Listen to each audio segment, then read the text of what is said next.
Good morning and welcome to day 11. Did you notice the change to my backpack? Did you notice that there was a little something extra on the bottom of it?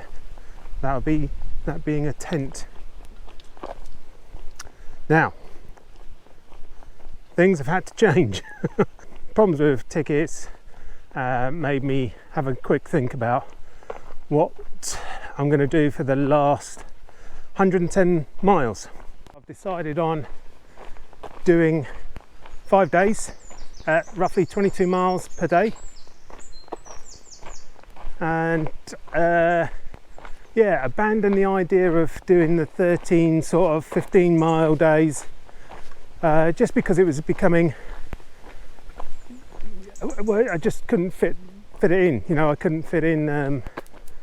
If I was looking at train lines to get to, train stations to get to, and it just wasn't working. So rather than abandon the idea, I thought, well, I'll just take to the trail and do what normal people do: stick a backpack on with a tent, and I will use. Well, I should imagine people go wild camping, but yeah, I'm not really keen on wild camping. It's only a personal preference. I don't mind other people doing it, but for me, I just can't bring myself to do it. Hey sheep, nice and chilled, aren't you? So I'm heading off into the wild blue yonder. Hello mate, how are you? Hey sheeps. They're really relaxed sheep, aren't they? So yeah, off we jolly will go. So I had a slight issue yesterday. As you know, I live in Kent. I think that's parrots. I live in Kent. My daughter lives in Cardiff, so I drove to see her yesterday. Yes, I drive to Cardiff and back. It's about 400 mile round trip, and 8 hours round trip. Coming back last night, I thought, I'll get back by sort of 10-11 o'clock at night. I didn't get back until midnight because there was they blocked the road, so ironically, so that they could open the road up. I know that doesn't make any sense, but they'd blocked the M20, one of the motorways, for the safety of workmen, but the works had finished. So to remove the cordon around the workers, they had to stop all the traffic so that could all be removed. And I was right at the front of the queue. Had I got to them just like 30 seconds earlier, I wouldn't have been stopped, and I would have had another 45-ish minutes in bed last night. So consequently, I'm really tired today. I think I've had about 4 hours sleep at most, but that's fine. We are just taking it easy, and should get to the campsite at probably about 3:30, 4 o'clock this afternoon. So just gonna mosey on down the trail. Got good vibes about today. Already I've been stopped twice, or rather stopped. I just stopped twice to speak to 2 different people, and people just going out enjoying their morning. One lady who I think I just mentioned was working from home after lockdown, got invited back into the office, and then told that maybe this isn't a job for her if she can't come back into the office. I think it's naff. It's not really looking after the welfare of people. If people are working from home, then find a different way of measuring what they're doing at home, if that's your concern. I'll get off my soapbox about that one, but I do have certain opinions about it. And the other lady that I was just speaking to thought I was a ranger for this area, which I thought was quite flattering. You know, must look like I'm an outdoorsy guy. So that was nice. But she's been up at 4 o'clock this morning as well, so that she could come out and just enjoy a bit of nature. How wonderful is that? People just out enjoying what the world has to offer, whilst you know, they can both these ladies could then go back home, and they've got jobs now where they can work from home and they can look after their mental well-being and they can still be productive. Isn't that quite amazing? What a revelation. Do we all need to be put into little grey boxes in the city? I mean, some people do prefer that. Some people I know really prefer to come into the office. They couldn't wait to get back into the office because you don't know what it's like at home for people. So again, it's looking after people's mental health is I was getting mental health and mental well-being mixed up. Mental well-being. Just looking after that. So we should have options, shouldn't we? I'm asking you questions like, you know, we're going to change the world. And we can change the world, me and you together. Just not today, eh? Let's just enjoy ourselves.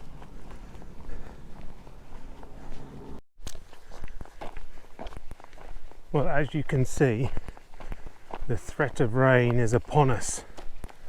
It's been like this now for about 20 minutes or so, and I am really expecting a downpour.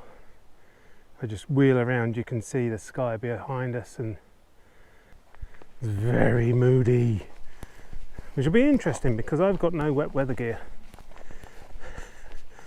I've got a jacket, but that's more for keeping the wind off. But it's so warm. It's still sort of 20-21 degrees. I think it's going up to 24 degrees Celsius today, and so even if I do get soaking wet, I suspect it'll dry off very quickly. So the rains did come, but they were very, very brief. A little bit damp, but it's all dried up now already. You can see there the cloud that gave us the trouble. Well, not so much trouble, but you know, I think the lands really need the rains, really, to be honest, after the last heat waves that hit us. But look at that for a view.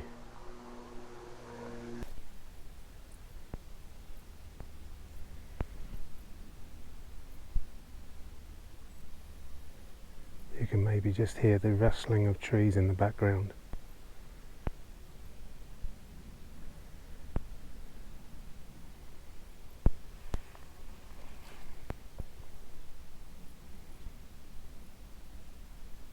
It's lovely just to take a minute, isn't it?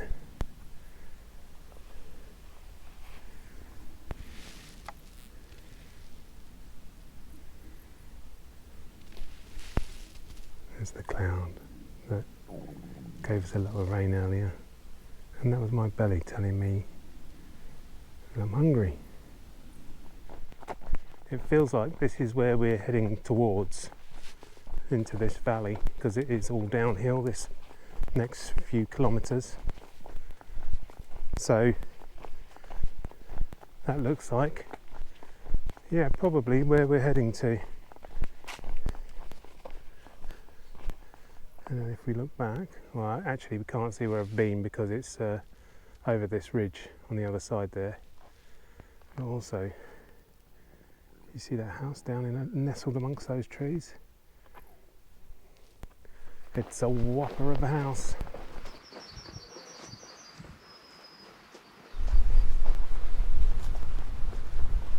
I'm definitely noticing a lack of urgency now that I'm not trying to get towards a train station, you know, must get that train sort of thing. And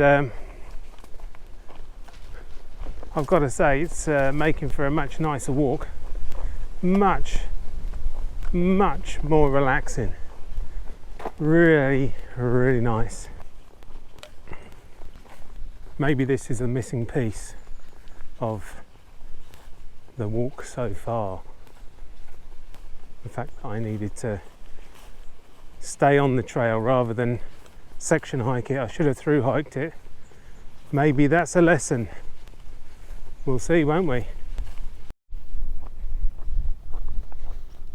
I've just passed through a place called Kingsborne, and I thought I'd read what it says in good old Wikipedia.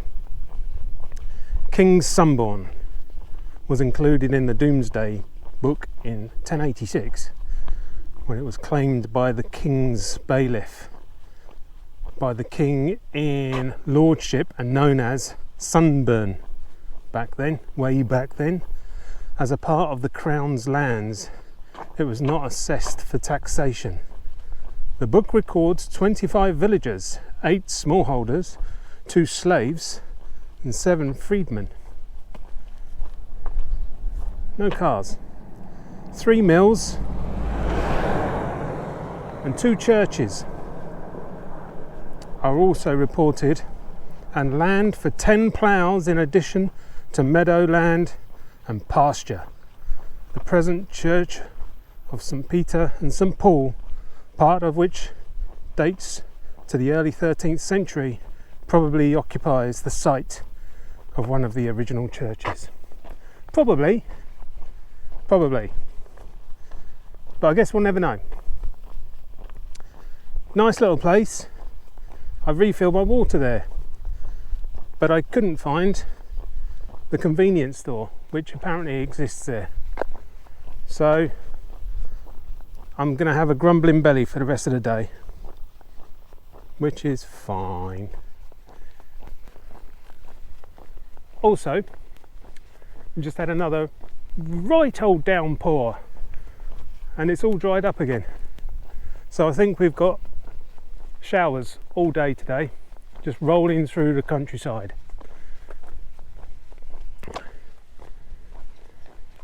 The winds of change. I've just walked past a pub that looks very inviting, but here we are in a little village. It says there's a village hall and shop down that way, but I couldn't really see any. Not that I looked that hard, but there you go, Broughton. I think I've got about 12 kilometres to go and just about to hit a big uphill section. So come on, Walker, you can do it. As you could probably tell, I'm looking very tired now, or feeling tired at least. So come on, cheer me on. I need your support. Come on. Well, I've done the last of the big hills and I've got my second wind. Hurrah! Or was it my third wind? Still, hurrah! And yeah, I'm feeling quite good now. And it's only about half hour later. I felt really tired before, whereas now I probably look like death, but I'm feeling pretty darn good. I'm not sure whether you'll be able to see it. Just below where that twig is, it's a little building, and I think that's an office. Somebody's built themselves an office. Maybe a little studio, maybe just a little sun house.